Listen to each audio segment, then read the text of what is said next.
Salut, bonjour tout le monde. Eh bien, écoute, moi, je suis vraiment très content de pouvoir passer un moment avec toi et on va parler de géobiologie. C'est un domaine qui m'intéresse tout particulièrement. J'y ai été initié il y a pas mal de temps, puis je suis pas allé au bout de cette pratique puisque il faut de l'entraînement, il faut de la pratique, il faut de l'intéressement. Mais j'ai bien conscience de tous ces phénomènes géobiologiques et qui de mieux qu'un géobiologue pour pouvoir parler et approfondir le sujet. Et on s'est rencontrés sur les réseaux sociaux, ça a tout de suite accroché. Et comme d'habitude, j'aime bien pouvoir parler de ces sujets ultra passionnants et pouvoir parler à tous ceux qui vont vouloir nous écouter d'un domaine qui est encore méconnu pour la plupart, qui est le domaine de la géobiologie. Mais avant d'entrer dans le sujet, je vais te laisser te présenter et nous dire un petit peu qui tu es et comment tu en es venu à tout ça. D'abord, merci de me recevoir, de faire le podcast. Moi, c'est avec plaisir donc, que je me joins à toi. Donc, moi, je m'appelle donc Nicolas Moisan, je suis géobiologue. Je suis aussi consultant en Vastu Shastra, donc c'est un art sacré de l'habitat indien. Ok. Et je suis aussi sourcier. Voilà. Et donc, du coup, en fait, moi, je me suis formé en géobiologie il y a quelques années déjà, au moment où je faisais construire, en fait, pour moi. Et évidemment, chercher à faire un habitat qui soit sain, et puis en harmonie aussi avec la nature, parce que je suis en pleine nature dans le Gard, là, en zone Natura 2000.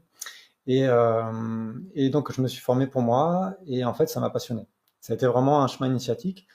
Et j'ai d'abord fait une formation un peu classique sur 3 semaines avec l'Institut Thiraud, Pierre Thiraud. Et puis après, j'ai suivi aussi plusieurs géobiologues que j'ai accompagnés pour avoir de l'expérience, parce que c'est vrai que pour moi, la géobiologie, on peut s'initier en quelques week-ends, etc. Mais c'est d'abord une transmission qui se fait un peu par l'expérience. Voilà. Et donc, j'ai accompagné des géobiologues, et puis je me continue à former encore aujourd'hui, donc en Vastu Shastra, avec une enseignante. Pareil, ça fait un an que je l'accompagne le temps que je peux pour me former à cette très belle discipline de l'habitat, l'harmonisation de l'habitat. C'est l'ancêtre du Feng Shui d'une certaine façon et qui est très complémentaire avec la géobiologie. Voilà. Et donc depuis, bah, j'interviens donc en tant que géobiologue, donc chez des particuliers principalement. Et puis je fais aussi des diagnostics électromagnétiques, donc c'est là aussi qu'on s'est rencontrés, parce qu'évidemment ça fait partie de la géobiologie, puisqu'on va travailler sur tout ce qui est toutes les perturbations en fait, tout ce qui fait qu'on se sent bien dans un lieu. Et évidemment l'environnement électromagnétique, ça en fait partie, c'est une partie importante même, surtout de plus en plus. Voilà. Donc, C'est ça, l'environnement sain dans l'habitat sain, ça comprend plusieurs choses, hein. On a bien évidemment tout ce qui va être assez terre à terre pour les gens et qui est compréhensif sur les ondes électriques, Wi-Fi, Bluetooth 5G, ce qui nous entoure et ce dont on entend parler beaucoup. Mais ce dont on entend moins parler, c'est vraiment la géobiologie, la géologie du sol, ce c'est qui va ça. se passer au niveau des réseaux d'eau, des réseaux Hartmann, des réseaux Curie, de tout un tas d'autres choses qui peuvent se passer dans ce monde qui est invisible, hein, autant que les ondes électromagnétiques sont invisibles et on a des appareils pour pouvoir les mesurer. Là aussi, c'est pareil, on a des outils pour pouvoir repérer ces zones de perturbation. Alors souvent, on fait un diagnostic géobiologique pour rechercher ces zones de perturbation, notamment un peu comme avec le diagnostic électromagnétique, c'est vraiment à l'endroit où on va être en statique, hein, ça va être la nuit, ça va être le bureau, ça va être le salon, ces endroits où on est en statique. Qu'est-ce qui peut nous perturber sur son fauteuil, sur son lit, sur sa chaise de bureau, à cet endroit-là? Qu'est-ce qui peut nous perturber? Et donc, quel est toi, en premier lieu, quand tu viens, quel est ton outil de prédilection? Qu'est-ce que tu vas rechercher en premier lieu, par exemple? En fait, disons qu'on va dire que je travaille sur trois grands domaines hein, quand j'interviens sur une maison.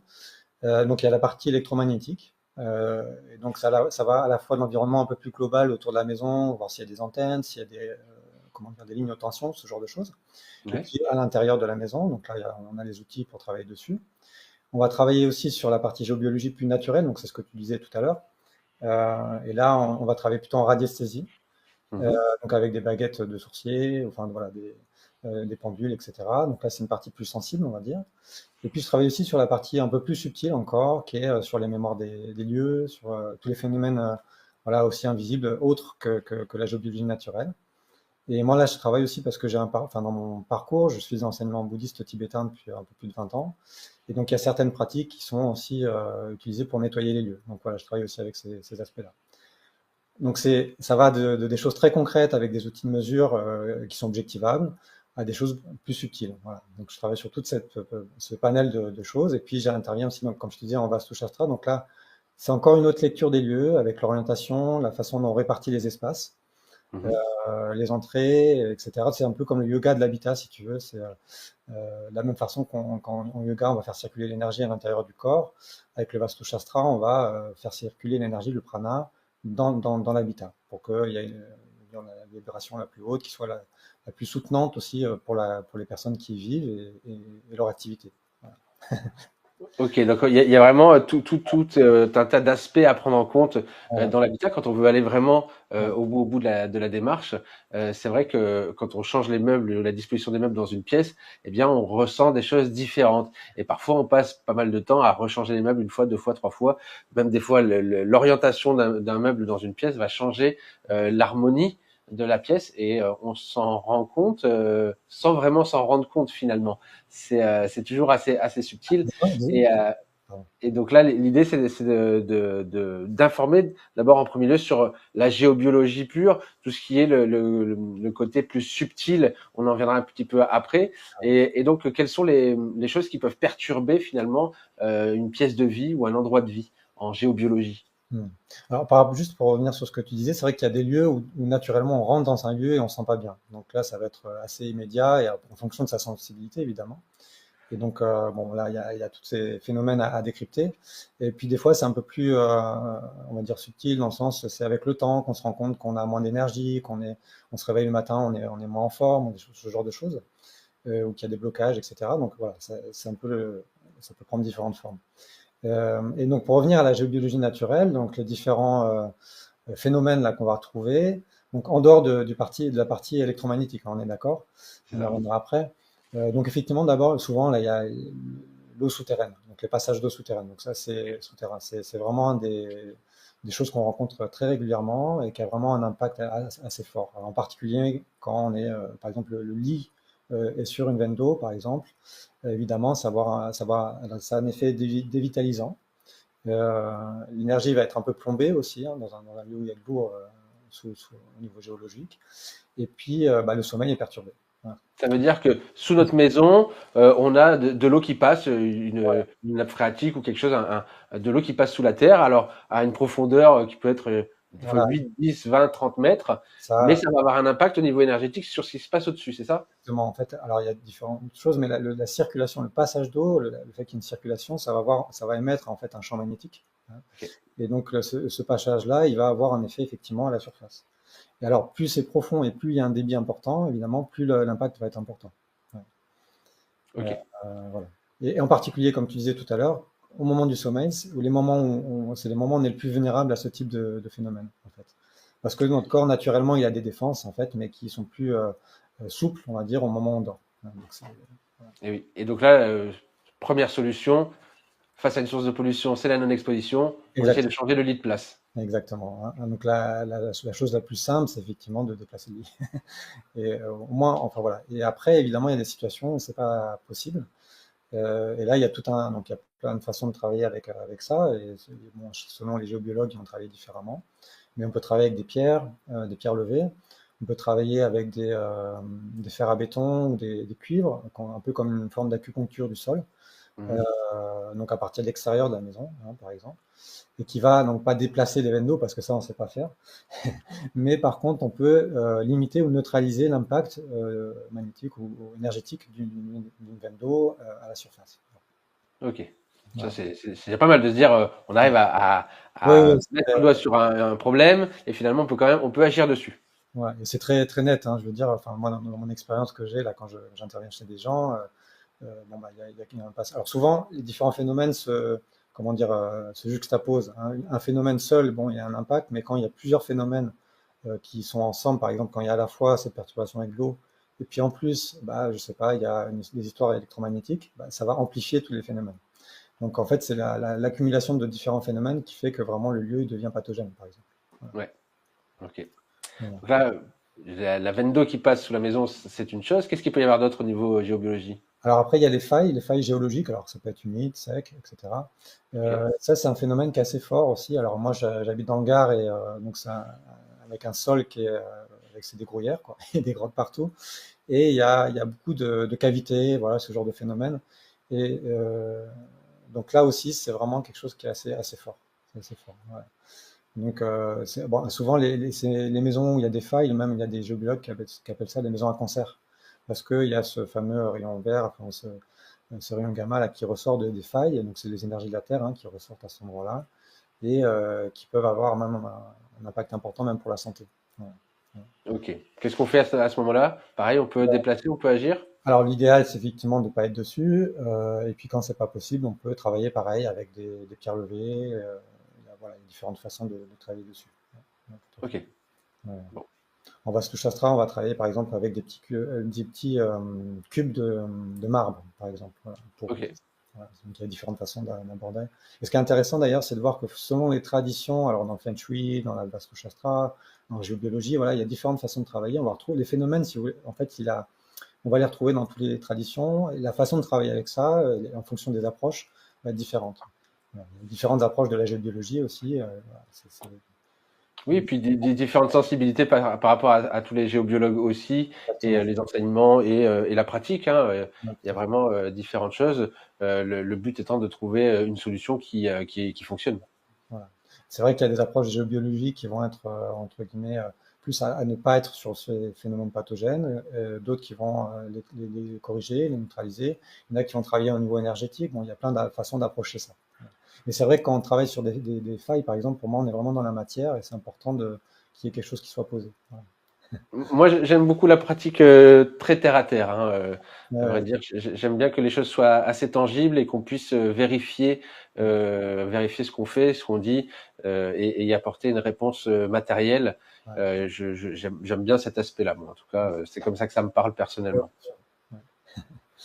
Ouais. Donc là, il y a donc l'eau, les failles. Qu'est-ce qu'il peut y avoir d'autre après? Alors après, il y a tout ce qu'on appelle les réseaux géomagnétiques ou cosmotelluriques, hein, les Mhm. réseaux telluriques. Euh, donc là, il y a différents. Donc c'est comme un maillage énergétique en fait des énergies de la Terre, en fait, si tu veux. Et donc là, il y en a différents. Alors les plus connus, ceux qu'on retrouve, c'est les réseaux Hartmann, Curie, les grands diagonales. C'est les plus connus, mais en fait, il y a différentes. Il y en a encore d'autres. Voilà, il y a plein d'autres façons d'aborder ça. Et alors, c'est pas disons qu'ils sont pas négatifs en soi, bien sûr. Ça fait partie un peu de la respiration de la Terre, là, c'est l'énergie naturelle. Mais par contre, il y a des endroits où il y a ces réseaux qui se croisent et en fait qui peuvent devenir à certains endroits pathogènes. Voilà. Donc là, c'est quelque chose. Alors, c'est, disons que on est quand même déjà dans quelque chose qui est subtil en termes de ressenti. Donc on peut, là, c'est qu'on va travailler en radiesthésie avec des baguettes, il y en a qui vont travailler avec des antennes léchères, il y en a qui vont travailler avec des pendules, ou même avec les mains. Voilà, c'est quelque chose qu'on peut ressentir petit à petit aussi. Et puis on travaille avec ce type de phénomène. Disons quand on se trouve sur ce type d'endroit, ben, on le ressent de plus en plus. Voilà. Donc maintenant c'est pareil. Puis maintenant quand je suis sur une veine d'eau, bon, ben, je vais le vérifier, mais je le ressens au niveau de mon corps subtil. Quelque part. Ok. Donc là, ces croisements, ça représente bien un point précis, à un aplomb. C'est quelque chose de très précis quand même, hein. Oui, C'est oui, ça. c'est des endroits. Là, c'est pareil. On va regarder en particulier au niveau des chambres, au niveau du lit, s'il y a ces croisements au niveau du lit, au niveau des canapés, au niveau des endroits où on passe du temps. Voilà. C'est là où on va vérifier euh, voilà, s'il y a des points un peu pathogènes. Voilà. Et là, encore une fois, la première réponse, c'est de déplacer l'endroit où on est, et ensuite, on peut avoir une action aussi sur ces choses-là. Alors là, c'est quand même des phénomènes qui sont, alors pareil, qui vont être influencés aussi par l'environnement électromagnétique, par exemple. Il y a Ok. des réseaux qui vont, quand il y a des pollutions magnétiques, par exemple, les réseaux peuvent être déplacés ou être. En fait, il y a un quadrillage qui est théoriquement assez régulier, mais Ouais. évidemment, dans la réalité, ce quadrillage, il est beaucoup moins régulier D'accord.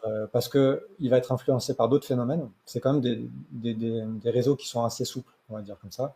Donc, que ce soit Ok. des phénomènes électromagnétiques ou ce qu'il y a dans le sol, par exemple. Des maisons où il y a une faille, bah, le réseau au niveau enfin, le réseau tellurique va être aussi vachement, comment dire, enfin, tordu, on va dire comme ça. Ouais, ouais, déplacer, influencer, et ça Régulier. peut agir comme ça. Ok. Donc ça, c'est pareil. Encore une fois, il y a des outils pour pouvoir les trouver Et, et et- et pour voilà, pour les trouver, effectivement, pour les détecter. Ouais, ouais, tout à fait. c'est ça.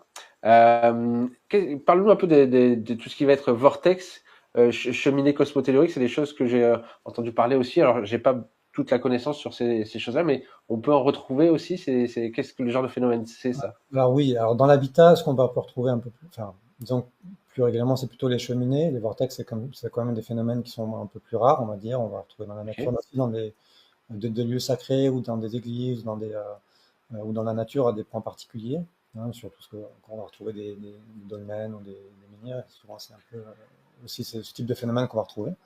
Mais Ok. les cheminées cosmotelluriques, c'est un peu plus fréquent. C'est on va dire, comme des respirations de la Terre, hein, entre les énergies de la Terre et du ciel. Donc, voilà, on est vraiment dans des respirations.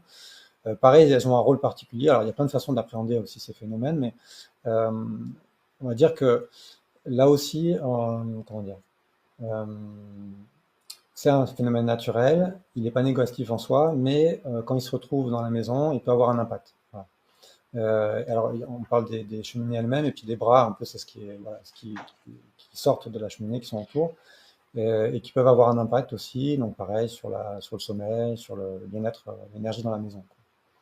Et ça, on peut les déplacer. Voilà. Ça, on peut les déplacer, ça. Voilà. Ça, c'est quelque chose qu'on peut déplacer. Ok, d'accord. Ça dépend des courants de géobiologie, on va dire. Oui, oui, oui.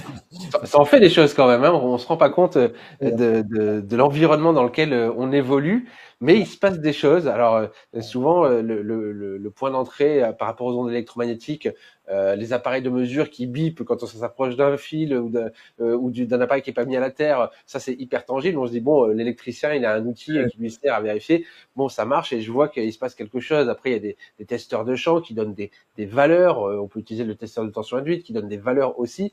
Et c'est vrai que c'est une première approche pour se dire effectivement il y a bien des choses invisibles qu'on peut mesurer et on a affaire du coup à un métier qui date pas d'hier, hein, qui permet avec certains outils et de la pratique de pouvoir aussi mettre le doigt sur des choses invisibles.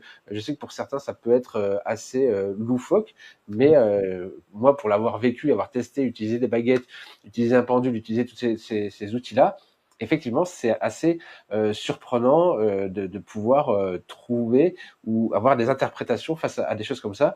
Quand moi j'ai fait cette formation de géobiologie, on était donc, je sais pas, 6 ou 8 à utiliser des baguettes, et donc on était à un endroit où la personne qui nous apprenait ça savait où est passé justement l'eau, et en faisant la détection, eh bien, on trouvait quasiment tous à peu près la même chose et à la même profondeur, alors que on l'a fait pas les uns avec les autres, mais les uns après les autres, seuls. Et c'est assez fou de se dire, même des apprenants peuvent déjà commencer à avoir une certaine sensibilité. Alors bien sûr avec une marge d'erreur qui était assez importante, mais on était assez proche des mêmes résultats à quelques mètres près. Donc, moi, j'étais assez épaté par ça aussi. ah oui, c'est vraiment étonnant en fait. Moi, des fois, quand j'interviens chez des gens, ils me demandent d'essayer les baguettes parce que voilà, ils n'ont pas eu l'occasion avant, puis là c'est l'occasion.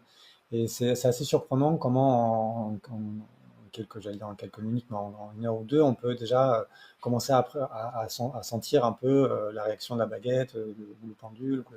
En fait, mais pour moi, ces outils-là, c'est vraiment, moi, comme je les perçois, c'est des extensions de notre corps subtil. C'est-à-dire que c'est pas la baguette en elle-même qui est magique ou voilà, c'est pas la baguette d'Harry Potter. Simplement, c'est comme des antennes qui nous permettent d'affiner une sensibilité. Voilà.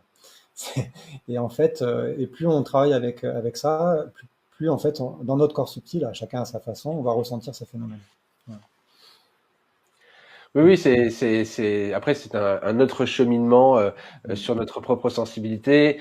Ça va de pair avec ce qu'on va appeler le développement personnel et la compréhension. Alors, c'est pas du tout de la spiritualité, hein, c'est vraiment essayer de comprendre ce qui se passe au-delà de la matière et d'accepter que certains phénomènes imperceptibles est bien une réalité dans ce qu'on vit tous les jours.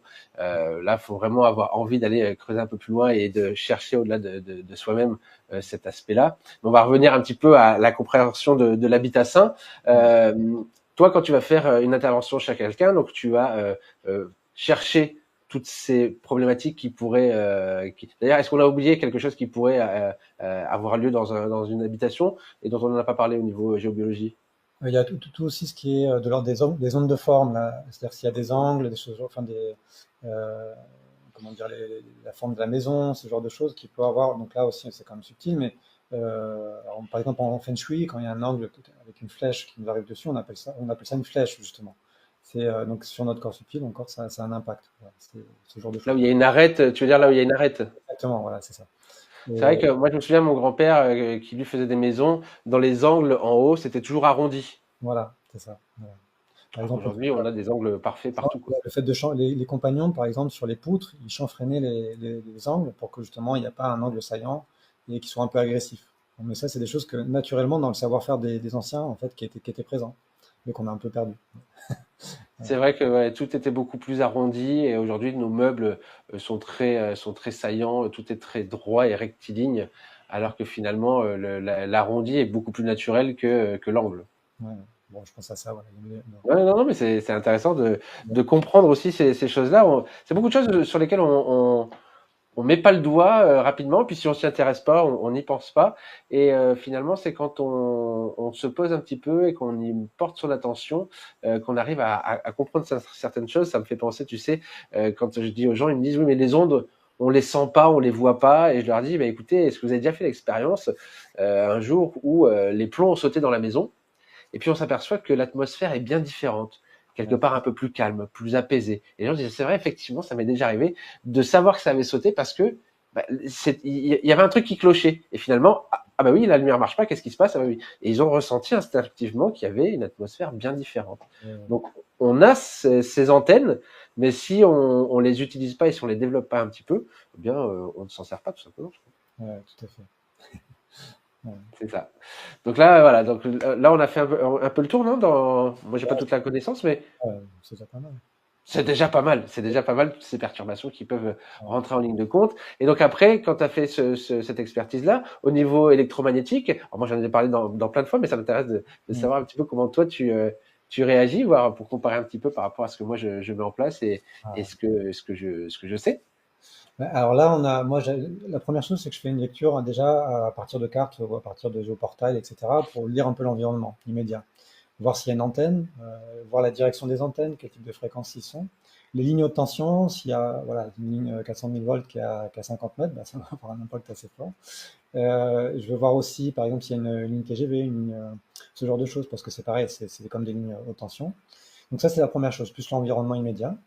Et puis après, une fois que je suis sur place, donc je vais prendre différentes mesures. Je vais travailler à la fois sur alors, les basses fréquences, donc ça, c'est vraiment l'électricité domestique. C'est Donc ça? là, j'ai un appareil qui prend les champs électriques, les champs magnétiques. Euh, Mhm. et donc, je vais avoir une mesure d'ambiance, et puis après, je vais avoir une mesure spécifique au niveau des chambres, en particulier, de la tête de lit. Parce qu'en fait, l'environnement électrique autour de la tête de lit, c'est vraiment celui qui est pour moi le plus à regarder et celui qui a le plus d'impact parce que c'est sur notre sommeil, c'est sur, C'est ça. voilà, on passe du temps dessus. Et souvent, on retrouve, voilà, il y a plein de choses à dire autour de la tête de lit et ce qui s'y trouve. Donc, peut-être on aura l'occasion de Oh parler. bah si, vas-y, hein, développe. Hein. C'est toujours intéressant de faire une piqûre de rappel aux gens parce que beaucoup ont pris de bonnes habitudes, certains le savent, mais voilà, je pense que c'est important de rapidement réévoquer ces Et en choses-là. fait, tout simplement, quand on a des objets qui sont branchés sous tension autour de notre, donc ça va, souvent c'est le téléphone qui est chargé, ça on le retrouve à chaque fois. Et donc bah, il y a deux choses, bon là il y a la pollution du téléphone lui-même s'il n'est pas en mode avion par exemple. Mais le fait qu'il soit branché, ben là, on a un champ électrique qui va être en permanence toute la nuit à côté de notre tête, donc ça a un impact. Donc c'est les lampes de chevet, c'est les réveils électriques, ça peut être, alors je parle pas de la box, mais ça arrive. Voilà, il y a plein de. Et puis des fois, c'est aussi derrière la tête de lit, en fait, je sais pas, il y a des câbles électriques qui peuvent passer, des multiprises. Éventuellement, si la cloison est un peu fine, derrière la cloison, je sais pas, il va y avoir le frigo ou des choses comme ça, des appareils qui vont être branchés, qui vont avoir un impact aussi dans la chambre. Voilà, ce genre de choses qu'on peut retrouver. Et donc voilà, là, on pourrait développer sur chacun de ces choses-là. Mais Ah oui, non, mais c'est ça, plus le lit avec une structure alors, métallique qui peut être voilà, impactant. C'est bon, le lit électrique qui est lui-même pas relié à la terre. Enfin, tous ces phénomènes-là, et même les câbles électriques qui passent dans les murs c'est avec les ça. rails à placo, tout ça rayonne. Et donc, des fois, une tête de lit Voilà, des matériaux qui sont utilisés. Si c'est derrière une brique ou des murs anciens, ça va avoir moins d'impact. Si c'est sur une maison en bois, parce que moi je suis dans une maison en bois, donc j'étais très sensibilisé à la question. Et en fait, oui, moi j'ai refait tout mon système électrique en fait au moment où je me formais, parce que c'était quoi, un mois avant que l'électricien commence à intervenir. Donc j'ai refait toute mon électricité juste avant. Bon, il était content, mais et voilà, je suis content d'avoir fait. Parce ça, que c'est sûr. Hein, c'est les chalets et les mobil-hommes, on se rend pas compte, mais c'est des choses qui rayonnent très très fort. Alors heureusement que quand on est en vacances dans un mobil-home, on passe du temps à l'extérieur et qu'on se connecte à la terre. Mais à l'intérieur, moi j'ai fait des mesures assez surprenantes avec tous les câbles qui passent dessous, les murs qui sont très fins, le toit qui est très bas. Ouais. C'est Mais ce qui est impressionnant, en tout cas, c'est qu'il y a vraiment des solutions. C'est ça, oui, sur tout ce qui est basse fréquence, là, c'est vraiment assez simple souvent à mettre en place. Euh, on a la main dessus. et le fait de s'éloigner de la source, des fois, les champs électriques tombent très vite. Donc, des fois, il suffit de décaler d'un mètre un appareil pour qu'on ne soit plus impacté pendant le sommeil, par exemple. Donc, ouais, il y a vraiment des choses très simples à mettre en place à ce niveau. Ouais. C'est ça. Mais alors, le phénomène d'éloignement permet d'éviter la tension induite. Moi, j'incite quand même les gens à débrancher la télé qui est au pied de leur lit parce qu'il y a cet effet ionisant de toute façon qui se diffuse et qui vaut mieux couper. Hein. Dès qu'on branche un appareil dans le mur, on ouvre un robinet, on le débranche, on ferme un robinet. Pour moi, c'est très simple et aussi basique que ça. Tant qu'on le comprend pas, voilà. Ouais. Est-ce que tu as un petit conseil au niveau? Ouais, justement, c'est un conseil, l'histoire des lampes de chevet qui ont deux broches, en fait, tu sais. Il faut savoir qu'il y a un sens pour les brancher. Et en fait, si on branche dans le mauvais sens, entre guillemets, même quand quand, enfin, quand la lumière va pas être allumée, le courant va circuler après l'interrupteur, va circuler dans l'appareil et va être coupé qu'à la fin. Parce qu'en fait, l'interrupteur il va couper qu'un des deux fils. Donc, si c'est pas la phase qui coupe, si c'est le neutre, il va circuler dans tout l'appareil avant d'être coupé. Donc, ça veut dire que même la nuit, quand on a la lampe éteinte, il y a un champ électrique qui va être émis par la lampe. Et ça, en fait, c'est tout simple. Il suffit d'un stylo testeur. Je vais te montrer. Avec un stylo testeur comme ça, là, ça coûte une dizaine d'euros. Si l'appareil s'allume après, après l'interrupteur, ça veut dire qu'il n'est pas branché dans le bon sens. Et donc, on le remet dans le bon sens. Et là, on va tout de suite avoir une atmosphère qui est beaucoup plus saine dans la chambre. Ouais. C'est le genre de vidéo quand je fais ce type de vidéo et c'est vrai que les gens sont assez surpris de se dire quoi, il y a un sens pour brancher la lampe.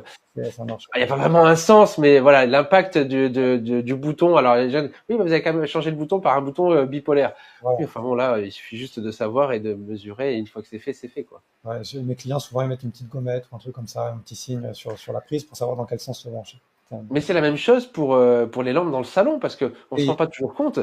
Toutes les lampes, en fait, hein, on aura toujours un champ électrique à partir de la prise jusqu'au bouton. Mais entre le bouton et l'ampoule, on peut vraiment jouer là-dessus. Et si on peut le faire, autant le faire. D'ailleurs, le premier conseil que je donne aux gens qui ont des fois, ils ont un beau luminaire comme ça dans le salon, juste à côté de leur fauteuil, et ils allument ce luminaire en hiver. Quand il fait un peu de nuit, mais il est toujours là, il est toujours branché. Et en fait, la pollution est quand même assez extraordinaire, parce qu'en plus, souvent, c'est structure métallique, donc ça amplifie encore les choses. Il suffit juste de débrancher, ça reste joli, et quand on veut l'utiliser, on le branche tout simplement. ouais, tout à fait. Et ça, c'est très, très palpable, quoi, hein, avec le stylo, là, le fait que ça se voit tout de suite. Ouais. Ouais.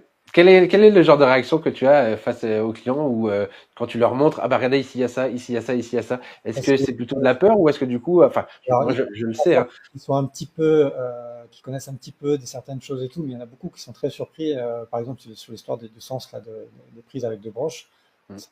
Ils sont toujours un peu, voilà, on ne savait pas, et c'est quand même étonnant, quoi, qu'on nous le dise pas. Pourquoi on nous le dit pas? Voilà, c'est un peu Ça, c'est encore autre chose, ça. Pourquoi on nous dit pas pourquoi les chargeurs sont pas reliés à la terre? ça. Pourquoi Et après, il y a beaucoup de gens aussi qui mettent des œillères complets face à ça, hein. Moi, j'en suis Ouais, confronté quasiment tous les jours sur les réseaux, hein, qui nous disent que ça n'a pas d'impact sur la santé, qu'il n'y a rien de prouvé. Bon, ben voilà, on est encore sur une histoire de ouais, on lit les études des lobbies et on ne lit pas les études de ceux qui étudient ça. Mais ça, c'est encore autre chose. J'ai arrêté d'essayer de convaincre chacun. Moi, maintenant, je me base sur le principe de précaution. Tu vois, je me dis que chacun est apte à comprendre certaines choses et à appliquer un principe de précaution s'il a envie. Si j'ai pas envie de prendre 1 milligramme de poison, j'ai le droit de pas avoir envie de le prendre, même si ça me fait absolument rien. C'est mon propre principe de précaution. Et si tu veux pas le faire, ne le fais pas. Mais continue à dormir avec ton téléphone portable branché sous ton oreiller et grand bien te fasse. Moi, c'est plutôt comme ça que je réagis aujourd'hui parce que il y a assez d'informations, je pense, ouais, qui circulent depuis longtemps. Il y a beaucoup de données .gouv. Hein, on sait que sur les ondes électromagnétiques, sur la loi abeille dans les lieux d'accueil de la petite enfance ou le décret de 2016 pour les employés qui travaillent sur l'obligation de prendre soin de l'environnement électromagnétique, il y a quand même des choses qui existent, qui sont là, qui doivent être mises en place, qui ne le sont pas toujours malheureusement, mais ça existe. Et puis il y a des associations comme les Robins des Toits qui travaillent depuis des années, des gens qui accompagnent des électro-hypersensibles. Bref, un domaine très intéressant et particulier quand on voit comment c'est adopté en France avec des gens des docteurs, que ce soit le professeur Bellepomme ou le docteur Gérard Dieuze,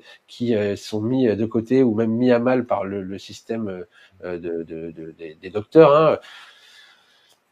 Voilà, moi j'ai arrêté d'essayer de convaincre, chacun fait comme il veut, mais on peut mesurer ça, on peut faire ça. Et donc après, voilà, au niveau on a parlé des champs électriques, Il j'en y a ai plusieurs choses quand souvent même parlé. Ouais, par ce que tu dis, c'est que bon, déjà maintenant l'ANSES a reconnu l'électrosensibilité comme une pathologie hein, depuis 2018, donc c'est vraiment ça fait partie des choses. Et c'est quelque chose que je rencontre de plus en plus. Les personnes électrosensibles, et étant moi-même, alors il y a différents degrés, mais électrosensible, jusqu'à un certain point, c'est quelque chose qui m'intéresse aussi. En fait, ça fait partie des choses qui ont fait que je me suis vraiment sensibilisé à la question de l'électromagnétisme parce que je me rendais compte que moi-même j'étais pas bien dans certains environnements. Donc voilà, c'était et une chose qui est assez flagrante, c'est quand on parle des différentes normes qui existent alors en France, qui sont celles de l'OMS, on peut comparer avec les normes de certains pays, comme la Suisse, comme l'Autriche, il y a plein de temps qui sont des fois 10 à 100 fois moins élevées que celles qui sont valables en France. Donc là, ça donne quand même des repères aussi dans ce qui est supportable par le corps humain ou pas. Voilà. Et après, on est plus ou moins sensible dans les faits directement, mais sur le long terme, il y a quand même des choses à dire. moi je me réfère à la biologie hein, pour les normes, pour essayer d'avoir quelque chose de finalement assez restrictif, mais qui donne un ordre d'idée où voilà, on va essayer de se prémunir au maximum et d'avoir un principe de précaution. Hmm. Voilà. En tout cas, moi c'est là-dessus que En je général, je donne les normes légales et puis je leur donne aussi les normes de précaution, donc c'est celles Mhm. qui font plus ou moins consensus en jeu biologique, quoi, et qui permettent d'avoir quand même des repères voilà, de ce qui est supportable ou pas. C'est ça. Face aux ondes haute fréquence. Oui, là aussi, il y a énormément de choses à dire. Ouais. Euh, c'est vrai que, bon, alors dans l'habitat, moi, bon, évidemment, on peut parler des antennes 5G, etc. Mais dans l'habitat, ce que je retrouve qui a vraiment un impact très fort, c'est les Wi-Fi qu'on retrouve partout. Alors, en plus des téléphones, hein, mais les Wi-Fi, c'est vraiment des objets qui ont avec des puissances de plus en plus élevées et qui sont allumés en permanence. Alors évidemment, si on a la campagne, on a la sienne et on est un peu maître de sa box, on peut l'éteindre la nuit. Moi, c'est ce que je recommande. Au moins, si vous ne pouvez pas vous en passer la journée, quand vous n'en servez pas, et la nuit, éteignez-la ou enlever le Wi-Fi tout simplement. Mais quand on est en ville, c'est plus compliqué. Voilà. Parce que dans un appartement, on va capter une dizaine de Wi-Fi et bon, ça a un impact. C'est ça, c'est ça. Alors moi, j'ai toujours cette question subsidiaire des gens qui vivent justement avec un voisin qui a la box juste à côté de sa chambre. Et du coup, les gens me demandent, mais comment je peux faire pour mon voisin? J'en ai déjà parlé, il veut pas savoir. Est-ce que je propose une solution. Est-ce que toi, t'en as une? Bon, après, il existe quand même des choses hein, qui sont possibles à faire avec des peintures ou ce genre de choses qui sont sur le mur, qui est directement au Ouais, niveau de la tête de lit, par exemple. Il y a des peintures qui sont anti-ondes exprès pour les hautes fréquences. Donc ça, c'est quelque chose qui est possible. Voilà, c'est une des solutions quand on n'a pas le choix et que vraiment la box est derrière le mur. c'est ça. euh, on peut pas faire. Si on peut pas le Alors, faire, moi, en moins coûteux, je leur dis, vous pouvez offrir à votre voisin une housse, tu sais, anti-ondes pour box. Ce qui ouais. va permettre de réduire l'intensité du signal. Donc, lui, ton voisin, il va toujours capter aussi bien de l'autre côté de son appartement. Ouais. Et toi, de l'autre côté, tu auras une intensité de signal qui sera quand même nettement diminuée. Donc, c'est une solution. Les gens disent, ah, je dois faire un cadeau à mon voisin qui, en plus, lui, il va rien faire. Oui, mais en tout cas, voilà, tu seras, toi, moins impacté. Encore faut-il que le voisin soit d'accord pour mettre en place cette situation. Mais en tout cas, C'était dans le cas où là où le voisin était vraiment réfractaire et qu'on pouvait ah, pas. s'il est réfractaire, oui, voilà, là, c'est sûr que voilà, la peinture anti-ondes fonctionne très, très bien En pour même pouvoir temps, faire ça. le plus important, c'est de bien le relier à la terre. Voilà. Exactement. Ah oui, oui, parce que tout matériel conducteur soumis à un champ électrique se met à rayonner. Du coup, on se retrouverait avec un mur qui serait encore plus, générerait plus de tension induite encore. Donc oui, il faut le mettre à la terre absolument. Comme tous les rideaux anti-ondes, comme tout ce qu'on peut mettre qui est anti-ondes, ce sont l'effet Faraday. Et cet effet Faraday, si on le ramène pas à la terre, eh bien, le champ électrique va se balader partout Mmh. et ça sera pire. Ouais. D'ailleurs, comme pour les bandeaux pour les femmes enceintes, à ne pas utiliser dans un endroit électriquement chargé, comme les bonnets. Alors, tu sais, j'ai travaillé, je raconte souvent cette anecdote, mais elle me fait un peu rigoler. Je travaillais en Biocoop à Carcassonne et on avait des gens qui venaient au magasin avec un bonnet, tu sais, avec du papier d'aluminium dessous pour les ondes. Oui. Et ce qui fonctionne très bien, hein, je veux dire, quand tu es à l'extérieur, par rapport aux ondes de fréquence, il va y avoir cet effet Faraday. Et dès qu'ils rentraient dans le magasin, ils disaient, oh là là, il y a beaucoup trop d'ondes, il y a beaucoup trop d'ondes. Ben non, oui, effectivement, il y avait des luminaires qui étaient là et donc beaucoup de champs électriques. Et le papier d'aluminium, puisqu'ils y étaient sensibles, eh bien, se mettait à rayonner. Il suffisait juste finalement d'enlever le chapeau pour avoir quelque chose qui rayonne beaucoup moins. Mais c'est la même chose que d'avoir une tablette de chocolat dans la poche de sa veste. C'est le même phénomène. Mais à utiliser, il faut comprendre le phénomène pour bien l'utiliser, tout ça. Ouais. Ça demande d'avoir un minimum de compréhension pour pas être, voilà, parce que des fois, en voulant bien faire, on peut, il y a des choses un peu surprenantes. C'est ça. C'est ça. Alors moi, tu vois, par exemple, typiquement, je pourrais vendre tout ce type de matériel, de vêtements anti-ondes, de toutes ces choses-là, mais je les propose pas parce que les gens ont manque de connaissances. Et est-ce que ça t'arrive, toi, de préconiser, par exemple, un baldaquin anti-ondes pour des gens qui sont électro-hypersensibles? Moi, je sais que j'évite d'en parler parce que on tombe dans une parano après, et tu dis, ah, il faut vraiment se protéger, il faut vraiment se protéger. Je pense que pour moi, c'est un lieu de retraite ou de secours pour des gens qui sont très sensibles, mais je mise moi sur la capacité d'adaptation du corps pour éviter de faire un trop d'ondes, pas d'ondes, trop d'ondes, pas d'ondes. Et est-ce que toi, tu arrives à préconiser ou ça t'arrive ou pas? C'est-à-dire qu'en même temps, quand moi je fais une expertise, je vais leur donner des données, etc., j'essaie de les rassurer aussi en disant qu'il y a des choses qui sont possibles à faire, on fait autant qu'on peut, et en même temps, le fait de pas non plus devenir complètement parano. Alors, il y a des gens qui sont vraiment électrosensibles, et là, effectivement, il y a des choses à mettre en place qui vont plus loin que dans un diagnostic classique. Mais bah, c'est dur de se couper complètement des téléphones, de tout ce que Ah l'environnement oui. dans lequel on vit. Donc oui, oui, et je pense que notre corps a quand même une capacité à s'adapter. Et souvent, ce que j'ai remarqué aussi dans des gens qui ont vraiment des crises très fortes d'électrosensibilité, il y a quand même c'est des gens souvent qui traversent aussi des chocs émotionnels, des deuils, des burn-out, etc., qui fait que le corps lui-même a moins de capacité à répondre à un environnement qui est un peu hostile. Et donc voilà, et ce qui est rassurant, c'est que en travaillant à la fois sur leur exposition, donc il y a des périodes où ils ont besoin de vraiment limiter très fortement leur exposition, et en même temps en travaillant sur eux de façon thérapeutique, etc. Au moment où ils vont mieux, il y a quand même des choses qui, voilà, c'est possible de ressortir d'une crise très aiguë d'électrosensibilité on a toujours une sensibilité, mais moins forte. Voilà. C'est- Quels sont alors tu disais émotionnels, est-ce qu'il y a des causes plus particulières que tu as pu remarquer chez les électro-hypersensibles? Moi, les gens me disent, je sais pas si je suis électro-hypersensible, mais, alors moi, ma réponse, c'est, si vous étiez électro-hypersensible, vous le sauriez. Est-ce que toi, tu le ressens comme ça aussi? euh, des fois, il y a aussi des gens qui sont un peu électrosensibles, mais qui mettent pas aussi qui savent pas que ça vient de là. Donc D'accord.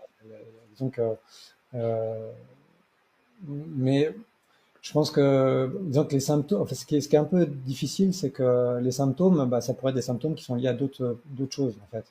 Donc, avant d'arriver à recouper que c'est bien parce qu'il y a, il y a une source particulière de pollution électrique que je suis pas bien, c'est pas tout le temps évident. Et c'est pour ça que quand on fait un diagnostic, qu'on vient mettre des valeurs, qu'on vient mettre des chiffres, il y a des gens, moi, qui m'ont vraiment remercié parce que je suis pas folle, quoi. Voilà.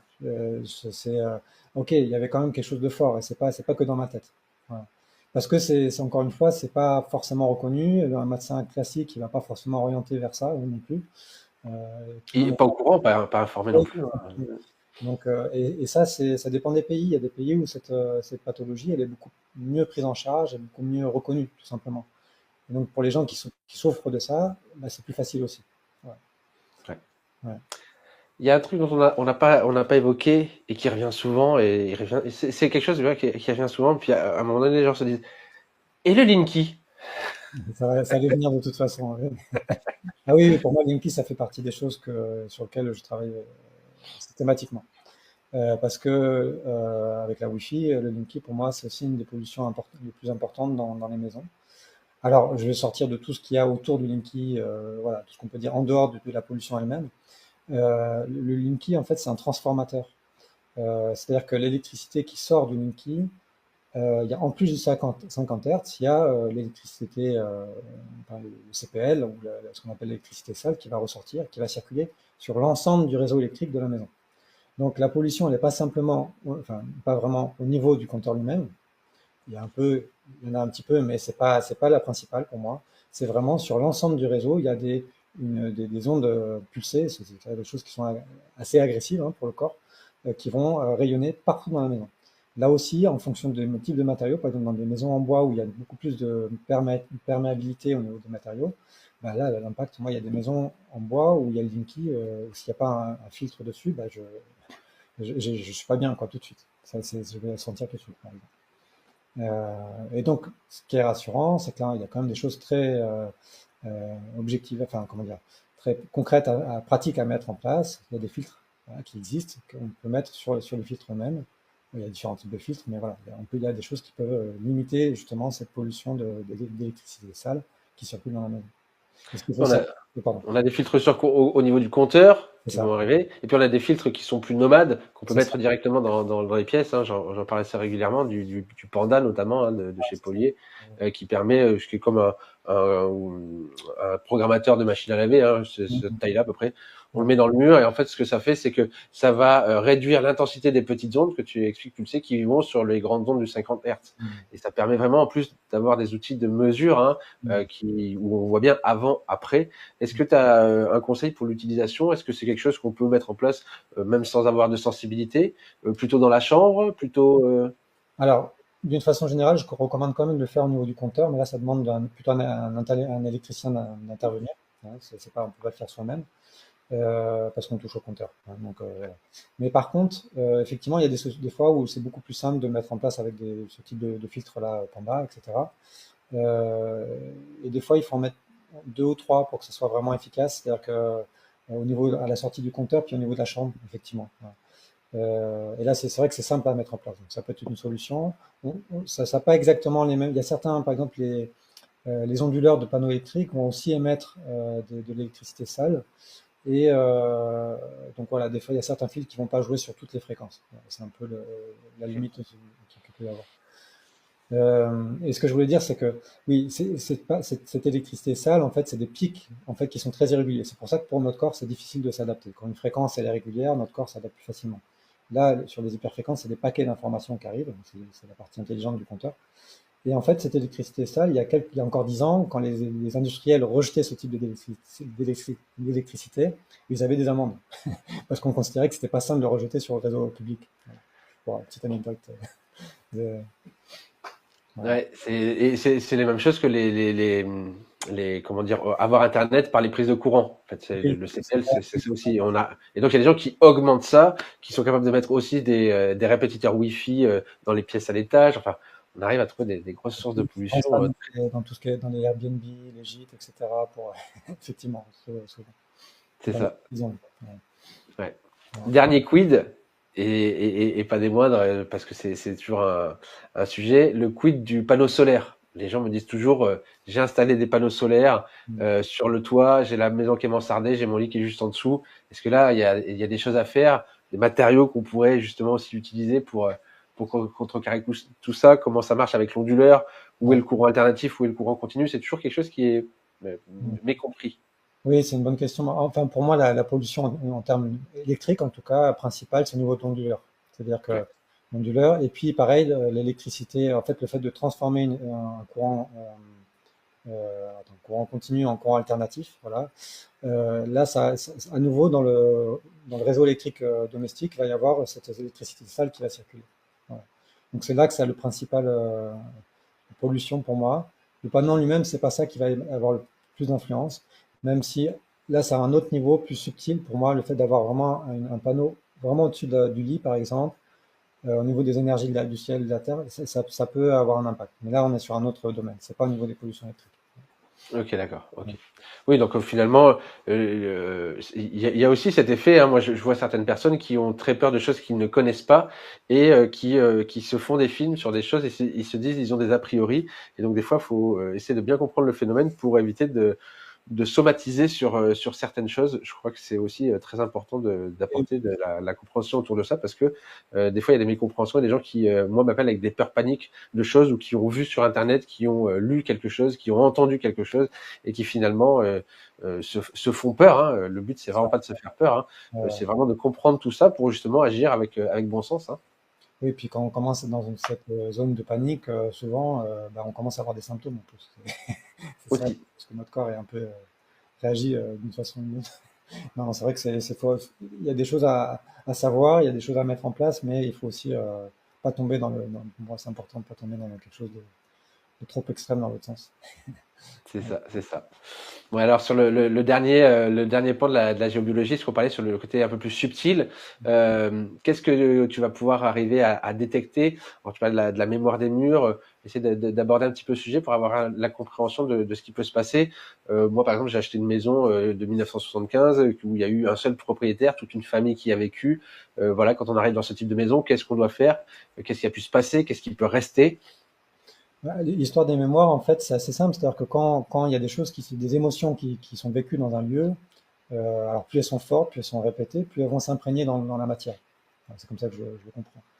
Et donc, plus elles vont, en fait, il y a comme une espèce je sais pas comment exprimer, je trouve pas le mot.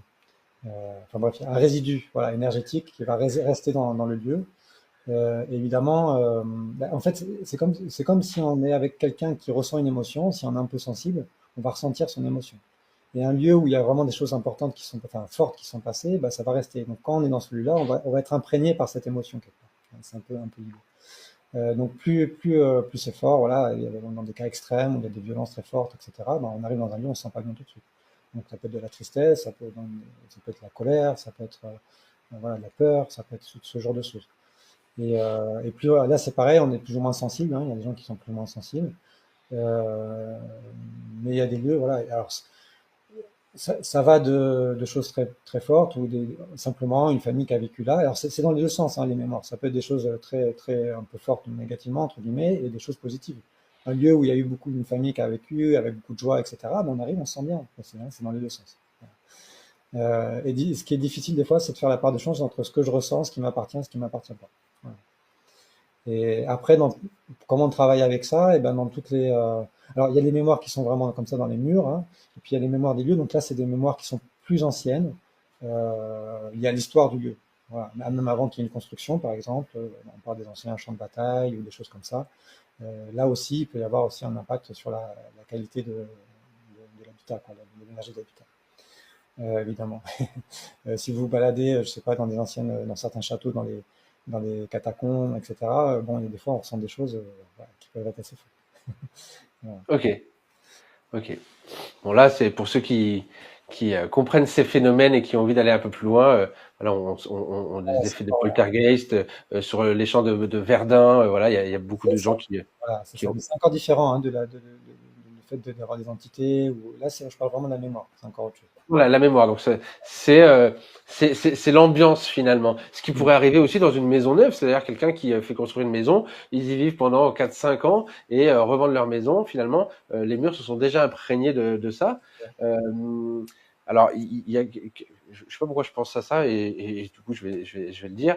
Il y en a, on parle aussi de pas, enfin, il y en a qui disent de pas acheter de vêtements d'occasion parce que finalement la personne qui a porté ce vêtement en fonction de ce qu'elle a pu vivre ou de son émotion ou autre, eh bien, on pourrait avoir ça aussi. Ça peut aussi, effectivement, sur les objets. Donc, effectivement, les vêtements.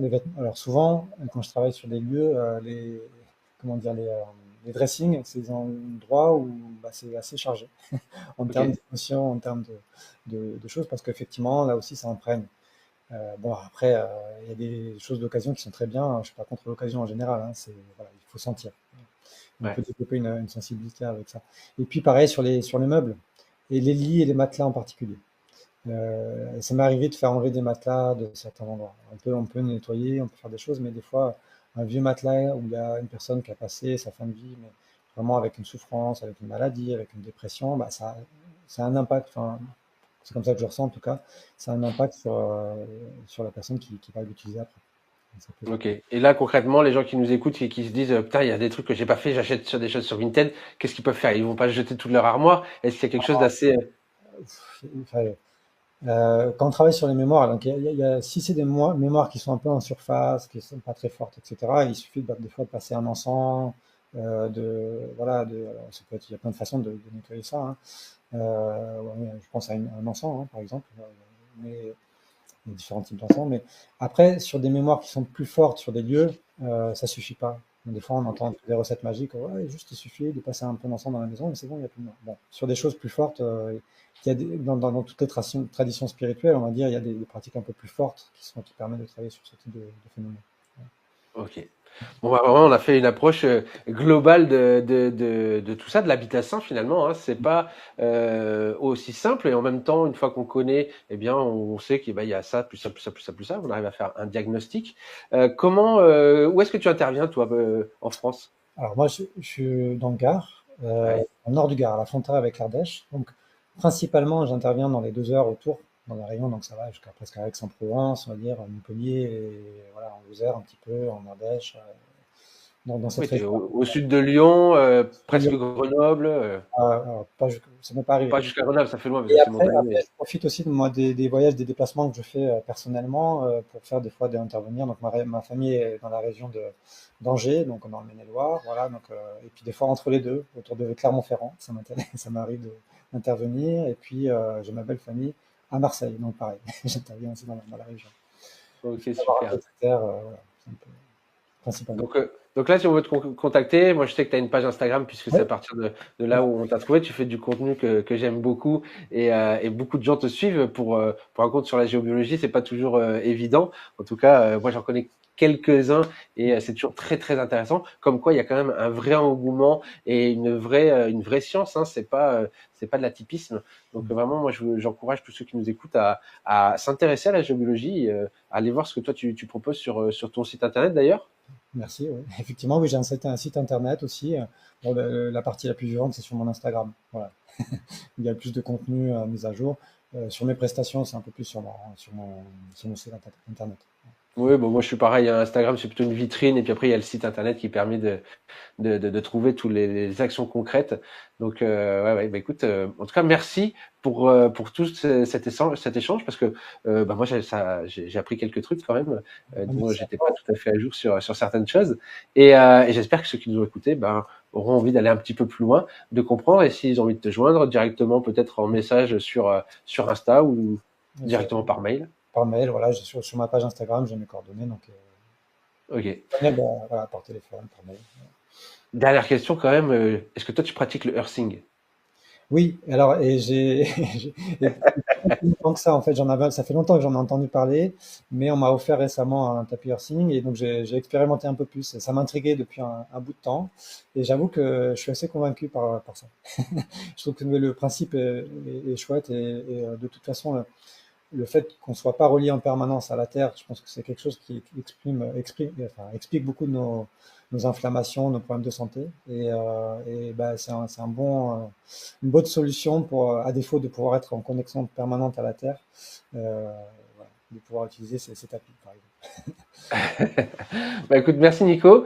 Je te dis à bientôt. On se retrouve. Je vais laisser toutes les informations en description pour savoir où te contacter. Et puis, bah, au plaisir de pouvoir se rencontrer peut-être un de ces jours. Avec plaisir, avec plaisir. Allez, salut! À bientôt. Salut.